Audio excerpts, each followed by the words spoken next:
ఈ రోజు సండే అని కొంపలో పడి ఏడిస్తే కొంపలో ఉన్న వాళ్ళ మన మీద పడి ఏడుస్తారని అందుకే కొంప నుండి బండి వేసుకుని పొలానికి బయలుదేరాను. పని లేకున్నా పొలానికి ఎందుకు వెళ్తున్నానంటే ఇంట్లో వాళ్ళు మనల్ని ఎవరైనా ఏమన్నా అన్నారనుకో పొలానికి వెళ్ళొచ్చామని మనం కూడా బెదిరియొచ్చు.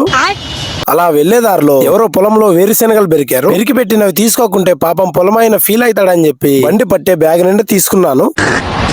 ఏమో ఆయన ఫీల్ అవుతాడని చెప్పి తీసుకుంటాం గానీ బొద్దిగా ఇలాంటివి మనకు నచ్చవబ్బా. రే నీకు దండం పెడతాను నువ్వు రే ఏందిరా ఇట్లా అయిపోయావు.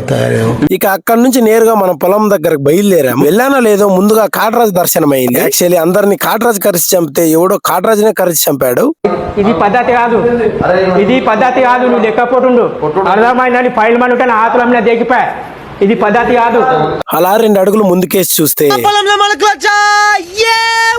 మా పొలంలో కింకి రావడం స్టార్ట్ అయింది. చాలా సేపు నుండి ఈ కింకి పట్టుకుని ఎవరు కనిపెట్టంది ఒకటి కనుక్కున్నానబ్బా. ఆ గింజల్లో బియ్యం ఉన్నాయబ్బో. ఇక ఉంటానబ్బా. మళ్ళీ నెక్స్ట్ వీడియోలో కలుసుకుందాం. అంతవరకు మన ఛానల్ ని చేసుకుని వెళ్ళండి. అదేనబ్బా, ఫాలో చేసుకుని వెళ్ళండి. ఉంటా. Bye bye.